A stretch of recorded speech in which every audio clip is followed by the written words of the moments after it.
2026 সাল প্রযুক্তির চরম উৎকর্ষ আর বদলে যাওয়া পৃথিবীর এক সন্ধিক্ষণ। এই বছর যারা মা হতে চলেছেন তাদের মনে অনেক প্রশ্ন। কেমন হবে আমার সন্তান? সে কি অন্য সবার চেয়ে আলাদা হবে? জেন জির পর যে নতুন প্রজন্ম আসছে তাদের স্বভাব কেমন? আজ আমরা বিস্তারিত আলোচনা করব 2026 সালে জন্ম নেওয়া শিশু এবং তাদের মায়েদের মানসিকতা নিয়ে।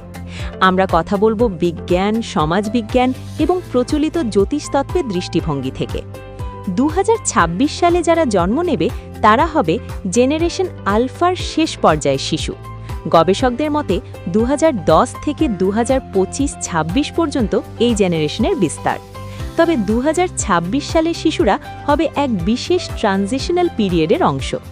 এরা এমন এক পৃথিবীতে চোখ মেলবে যেখানে কৃত্রিম বুদ্ধিমত্তা বা এআই মানুষের সহায়কের মতো কাজ করছে।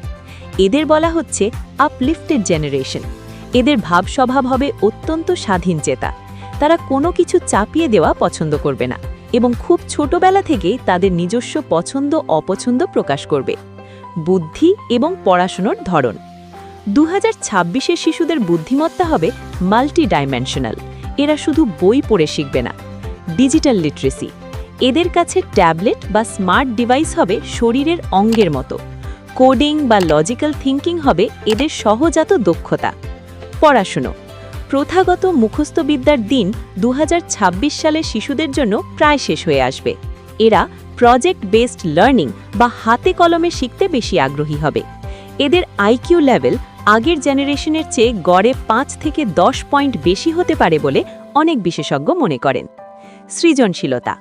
এরা শুধু কনজিউমার হবে না, এরা হবে ক্রিয়েটর। ভিডিও মেকিং, গেমিং বা নতুন কিছু উদ্ভাবন হবে এদের পড়ার টেবিলের বাইরের জগৎ। 2026-এর মায়েদের মন মানসিকতা। 2026 সালে যারা মা হচ্ছেন সম্ভবত জেনারেশন জি বা লেট মিলেনিয়াল। এই মায়েদের চিন্তাধারা হবে অনেক বেশি প্রগতিশীল। তারা আগের প্রজন্মের মতো কেবল সন্তান পালন করবেন না, বরং সন্তানের মেন্টর বা বন্ধু হতে চাইবেন। মানসিক স্বাস্থ্য বা মেন্টাল হেলথ এই মায়েদের কাছে অগ্রাধিকার পাবে। তারা সন্তানকে শাসন করার চেয়ে তার আবেগ বোঝার চেষ্টা করবেন বেশি। 2026-এর মায়েরা অনেক বেশি তথ্য নির্ভর হবেন। ইন্টারনেটের সঠিক ব্যবহার করে তারা সেরা প্যারেন্টিং টিপসগুলো বেছে নেবেন। শারীরিক গঠন ও দেখতে কেমন হবে। বিবর্তন এবং খাদ্যাভ্যাসের কারণে মানুষের চেহারায় সূক্ষ্ম পরিবর্তন সবসময় আসে। 2026-এর শিশুরা উন্নত চিকিৎসা বিজ্ঞান এবং পুষ্টির সুবিধা পাবে। উচ্চতা।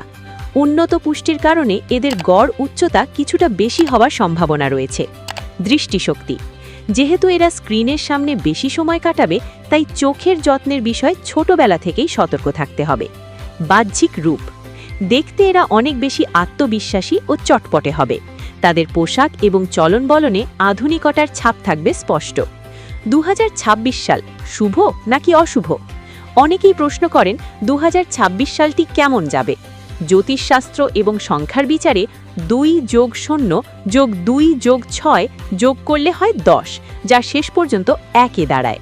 সংখ্যাতত্ত্ব অনুযায়ী 1 হলো নতুন শুরু, নেতৃত্ব এবং শক্তির প্রতীক।